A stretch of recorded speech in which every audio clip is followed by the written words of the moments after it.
SIR ফর্মের জন্য যে ডকুমেন্টগুলি এবার কনফার্ম করে দিল ভারত সরকার, অর্থাৎ আপনাদের এই ডকুমেন্টগুলি ছাড়া কোনোভাবেই প্রসিড করতে দেওয়া হবে না। হ্যাঁ, একদম ঠিক শুনেছেন বন্ধুরা।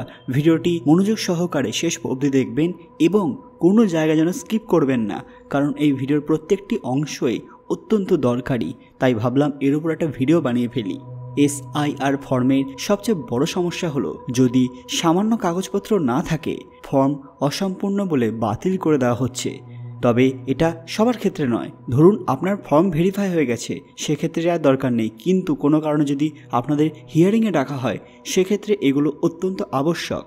একটু সহজভাবে বুঝিয়ে বলি, SIR ফর্ম আসলে ভোটারের পরিচয়, ঠিকানা এবং পূর্বের ভোটার রোল যাচাই করার জন্য তৈরি। তাই এই ফর্মে যে কাগজগুলি চাওয়া হয়, ঠিকানার প্রমাণ, পরিচয়ের প্রমাণ, জন্ম তারিখ, আগের ভোটার আইডি ইত্যাদি, তার কোনো একটি না থাকলে ফর্মটি মিসম্যাচ বা অযোগ্য হিসেবে ধরে নেওয়া হচ্ছে।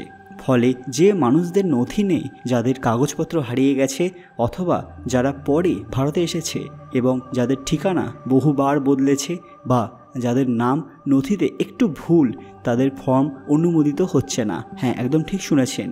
অনেক ক্ষেত্রে দেখা যাচ্ছে যে ঠিকানা প্রমাণ নেই, তাহলে বাতিল হচ্ছে। আগের ভোটার রোল নম্বর মিলছে না, বাতিল। নামের বানানে সামান্য ভুল সন্দেহজনক ধরা হচ্ছে এবং পরবর্তী স্ক্রুটিনি করা হচ্ছে। পাশাপাশি পুরনো নথি নেই, অসম্পূর্ণ বলে বাতিল। বিবাহিত নারীদের পদবি বা ঠিকানা বদলে গেছে, সেক্ষেত্রেও তথ্য মিলছে না বলে অগ্রাহ্য, এমনটাই জানা যাচ্ছে। এভাবে কাগজ না থাকলে কিংবা পুরনো তথ্যের সঙ্গে সামান্য অসঙ্গতি থাকলেও ফর্ম সরাসরি বাতিল হয়ে যাচ্ছে। ফলে প্রথম অংশে আপনাদের এটা ভেরিফাই করতেই হবে যে আপনাদের 2002 লিস্টে যেরকম তথ্য ছিল সেটাই যেন এখানে বসাবেন। তারপর তো ডকুমেন্ট ভেরিফাইয়ের ব্যাপারটা আসছে। এটাই মানুষের সবচেয়ে বড় ভয়। নথির অভাবে যে কেউ অযোগ্য ভোটার হিসেবে চিহ্নিত হয়ে তালিকা থেকে বাদ পড়তে পারেন। আসুন এবার দেখে নেওয়া যাক আপনাদের কোন কোন ডকুমেন্ট সবথেকে ইম্পর্ট্যান্ট এখানে। আচ্ছা, এখানে কিন্তু কেউ তাড়াহুড়ো করবেন না। যেটা বলার চেষ্টা করছি বা দেখানোর চেষ্টা করছি সেটা খুব শান্তভাবে আমার কথাটা ভালো করে শুনুন এবং ভালোভাবে দেখুন SIR ফর্ম কেন এতটা ইম্পর্ট্যান্ট এবং ম্যান্ডেটরি সেটা আপনাদের বুঝতে হবে। দেখুন, এটা স্ট্রাকচার্ড ইন্সপেকশন রিপোর্ট, এটা হচ্ছে একটা স্পেশাল ডকুমেন্ট যেটা রিকোয়ার্ড হচ্ছে সেই সব ক্ষেত্রে যেগুলো আপনাদের পুরনো ভোটারদের লিস্ট এবং বর্তমান ভোটারদের লিস্টের মধ্যে সাদৃশ্যতা দেখার জন্য, অর্থাৎ পরবর্তী সময় এখানে কেউ এসেছে কিনা সেটা বুঝতে গেলে আপনাদের এটা ভালোভাবে দেখতে হবে। স্পেশাল ইন্টেনসিভ রিভিশন ফর্ম অর্থাৎ SIR ফর্ম, তাই আপনাদের এটা অবশ্যই মাথায় রাখতে হবে। পাশাপাশি দেখে নেওয়া যাক যে এখানে সবথেকে ইম্পর্টেন্ট ডকুমেন্টস কী কী আছে। তো দেখুন, এখানে আছে আধার কার্ড, এরপর রয়েছে প্যান কার্ড, তারপর রয়েছে ভোটার কার্ড, এরপর রয়েছে যদি কারোর পাসপোর্ট থাকে সেক্ষেত্রে পাসপোর্ট, রয়েছে ড্রাইভিং লাইসেন্স, রয়েছে রেশন কার্ড, এছাড়া এমপ্লয়মেন্ট আইডি কার্ড, রয়েছে বার্থ সার্টিফিকেট, রয়েছে ম্যারেজ সার্টিফিকেট এবং সিনিয়র সিটিজেন কার্ড, পাশাপাশি ডিসেবিলিটি সার্টিফিকেট। এই সবগুলি অত্যন্ত ইম্পর্টেন্ট জিনিস, এগুলো আপনাদের মাথায় রাখতে হবে। আচ্ছা, আপনাদের আরেকটা জিনিস দেখিয়ে দিই। আপনারা দেখতে পারবেন এখানে যে আমি সার্চ করেছি what is SIR in West Bengal.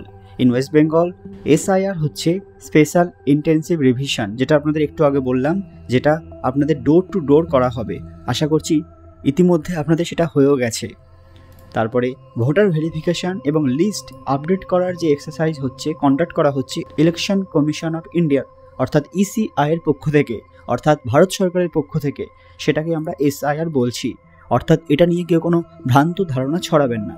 এরপর এই যে প্রসেস এখানে আপনারা দেখতে পাচ্ছেন যে বুথ লেভেল অফিসার অর্থাৎ যিনি BLO রয়েছেন, তিনি প্রত্যেক বাড়ি গিয়ে সেখানে গিয়ে ফর্ম দেবেন এবং ফর্ম নেবেন। অর্থাৎ দুটো কাজই কিন্তু তাদের, আপনাদের কোনোটাই করতে হবে না। আপনারা জাস্ট ফর্মটা ফিল আপ করবেন এবং তার হাতে তুলে দেবেন, দ্যাটস ইট। তো এটা মেনলি করা হচ্ছে অনুপ্রবেশকারীদের ধরার জন্য, পাশাপাশি এমন ব্যক্তিদের আটক করার জন্য বা এমন ব্যক্তিদের শনাক্ত করার জন্য যারা আসলে ভারতীয়ই নন। অর্থাৎ বুঝতে পারছেন জিনিসটা কতটা ভাইটাল। ভারতে ভেরিফাই করা হচ্ছে যে কারা ভারতীয়ই নয়। এমন কিছু মানুষ আপনাদের মধ্যেই মিশে আছে যারা বাইরে থেকে এসেছে, বেআইনিভাবে প্রবেশ করেছে, তাদেরকে ধরাই এই SIR এর মূল উদ্দেশ্য। আজকের ভিডিওটি ভালো লাগলে অবশ্যই লাইক করবেন এবং শেয়ার করে সবাইকে দেখার সুযোগ করে দেবেন। বন্ধুরা, এত ইম্পর্ট্যান্ট ভিডিও শেয়ার না করলে আপনার আশেপাশে কোনো একটা মানুষের বড় বিপদ হয়ে যেতে পারে। তাই অবশ্যই ভিডিওটি সবার সাথে শেয়ার করে দেবেন, বিশেষত যারা অত্যন্ত চিন্তায় রয়েছে অবশ্যই তাদের সঙ্গে শেয়ার করবেন। আরও এরকম দরকারি আপডেট পেতে অবশ্যই আমাদের চ্যানেলটি সাবস্ক্রাইব করে নেবেন এবং হ্যাঁ, সাবস্ক্রাইব করে পাশের বেল আইকনটি ক্লিক করতে ভুলবেন না, যাতে আমাদের পাঠানো সমস্ত আপডেট আপনি সবার প্রথমে পেয়ে যান। খুব তাড়াতাড়ি ফিরে আসবো আর একটি দরকারি ভিডিও নিয়ে। ধন্যবাদ।